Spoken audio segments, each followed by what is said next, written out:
Nyo guys, ma-share ko lang. Di naman ako madamat pag may pera ako guys. Pero ayoko lang na masanay yung mga tao na naghihingi sa atin. Kasi pag nasanay sila baka hindi na sila magtrabaho sa sarili nila eh. Like, dumepende na lang sila sa'yo. Like, mahirap din sayahin yung mga tao. Huwag mo sasayahin na mabait ka naman, namimigay ka naman. But, ayaw mo na binibigyan sila kasi masasanay nga. Parang ma malalagay sa muscle memory nila na araw-araw na silang humingi sa'yo.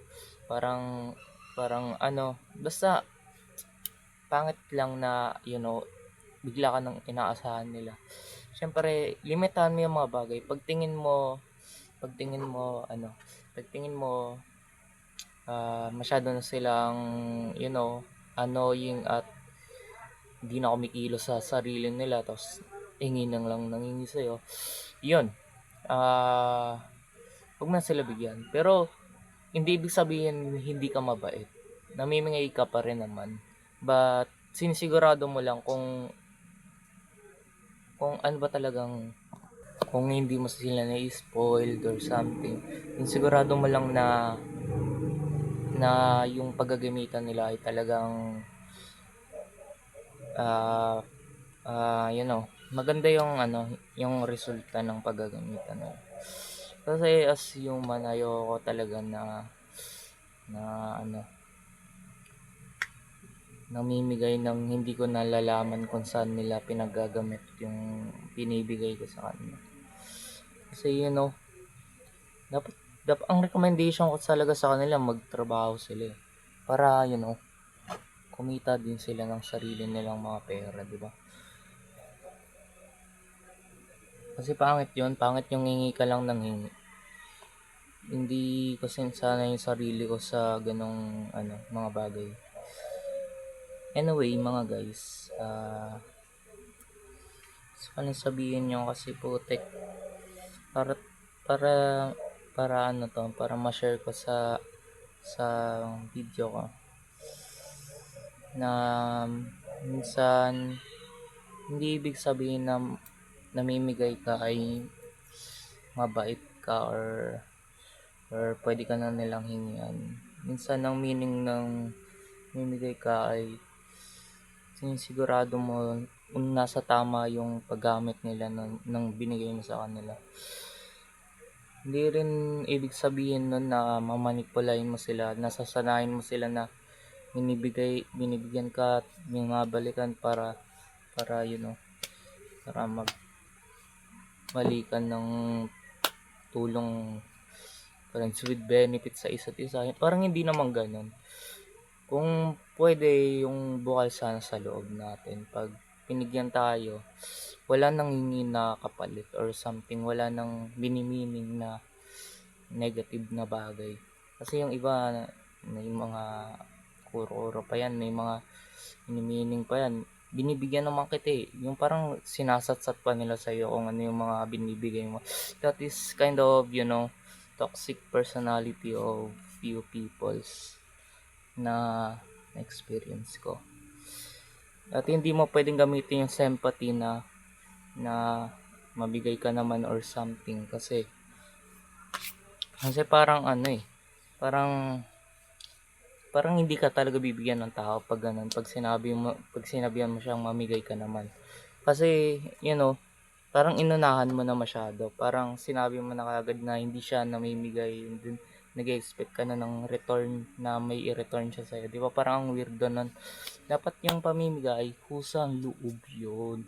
Although sa gamit, sa pera, sa mga resources natin sa mundo, sa mga gamit natin, I dislike some few peoples because kung pwede nga lang mag-share tayo sa isa't isa as human. Pero may pagka-selfish kasi at makurkuro yung utak ng ibang tao. Like hindi sila papayag na na hiram-hiramin, hindi sila papayag na angkinin or parang gusto nila yung sa kanila lang. Pero ang boring nun. sinasabi ko sa inyo, mas masayang makipag-share ng mga bagay as long na hindi yun inaabuso ng kung kanino mo sinishare yung bagay na yun. I like to be a person na gusto mag-share ng mga bagay tungkol sa akin, mga gamit or something. As long na ginagamit nila ng tama yun at hindi, hindi sinisira or maayos yung paghahawak nila sa mga yun. I'm just talking about, this, behavior of few peoples na na-experience ko this few day. And then, just realize na without a sound, you can't be in the vibe, you can't be in the tone. Parang walang vibe or masyadong plain pag walang vibe. Yung music parang vibe rin yun na nakapag-set sa atin sa tamang emosyon. Kunyari, kung serious yung sound, siseryosohin mo yung tao na pinakinggan mo. Parang gano'n. Pero I guess hindi na kailangan. Siguro sa tono ko lang. Or either gagamit ako dapat ng magandang camera at magandang speaker. Magandang mic pala. Para marinig nyo na maayos yung tono ko. At kung kaano ka serious yung sinasabi ko. At hindi parang basta, yung minimining ng tao, intindihan mo yung base sa tono nila at sa kung ano yung topic na sinasabi nila. At yung ibang tao walang pakialam mag-analyze ng mga bagay, walang pakialam sa buhay ng ibang tao. Understandable naman yun. Pero as me, I'm observing my reality, observing my life, the behavior of people around me. Observe ko and then inaalo at disalo ko yung ibang tao. Inaalo ko na gawin nila to, dinidisalo ko na gawin nila to. Kinokontrol ko lang yung behavior nila sa akin, lalo na kung but trust me, I'm a kind person. I'm just organized lang sa pakikitungo sa ilan. At ibig sabihin pag hindi ako nag-react sa mga bagay, ibig sabihin lang niyan ini-ignore kita or hindi kita pinapansin o ayaw kitang pakinggan. Ibig sabihin lang yan may reason. It's either wala ako sa mood o either walang interesting sa topic na gusto mong sabihin at hindi ako nagkaka-interest sa kung anong sinasabi mo. Anyway,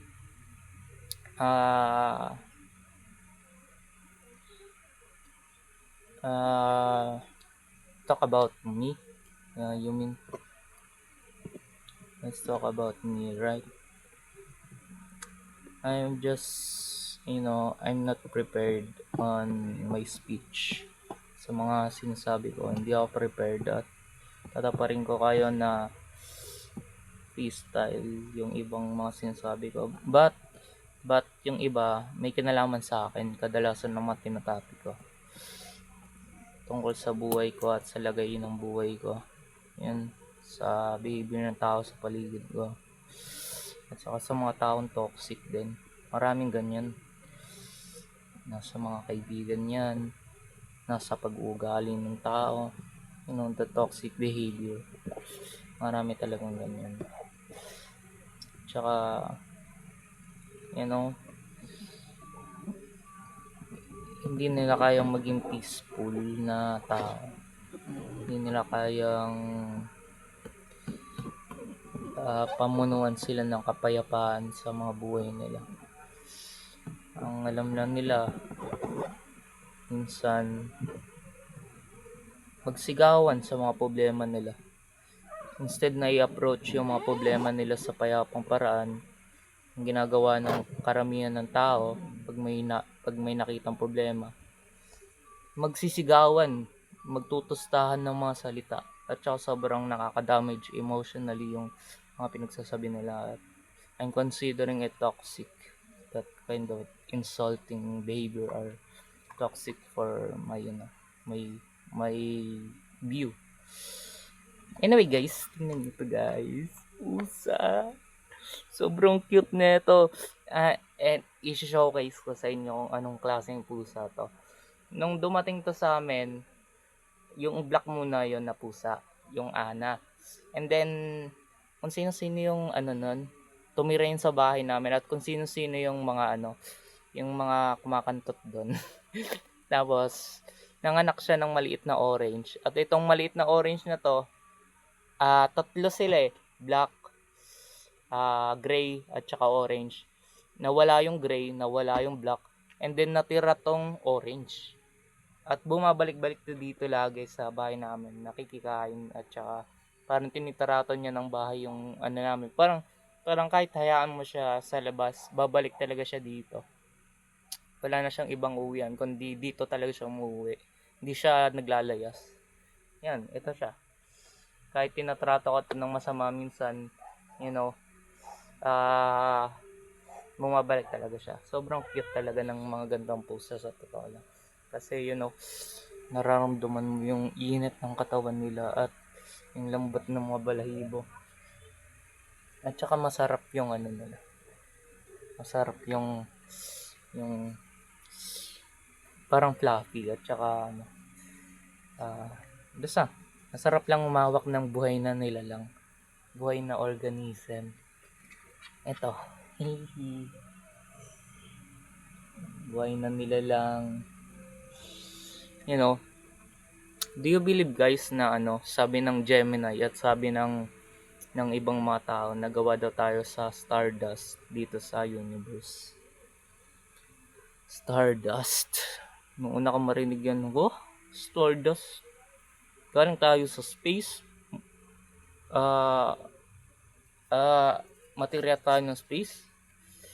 Ano tayo material na galing sa space and then napunta sa mga lumulutang na debris at naging planet Earth na. And then yung origin daw ng life ay may pagkahawig sa stardust, sa material na yun. Ewan, hindi ko maintindihan. Pero sabi nila oo daw. At may potential daw na na nagmula tayo sa lupa. Pero hindi sa lupa lang. Sa lupa muna tayo nung una, tapos nag-evolve hanggang maging mas dissenting mga life forms, di ba? Tapos ayan na, may pusa na ako at nandito na tayo sa present moment. Oh shit, here we go again.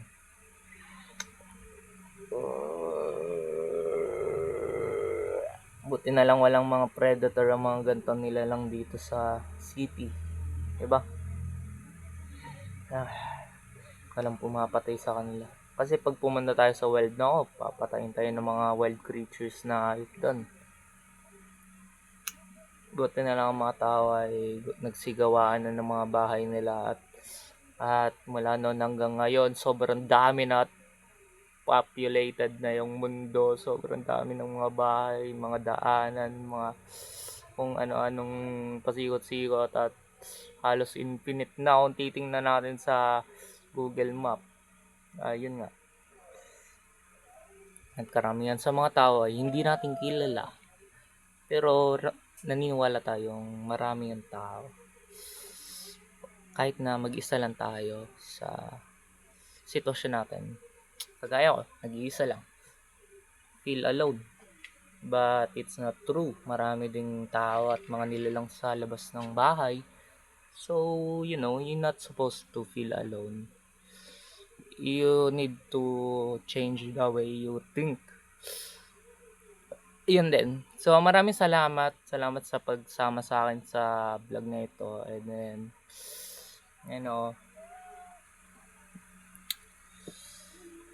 I'm cherishing this moment na nakapag-relax ako at nakapagsalita dito sa gintong klaseng podcast or vlog. Maraming salamat. Like, comment, at subscribe. And I'll be back soon to for next YouTube video. Bye!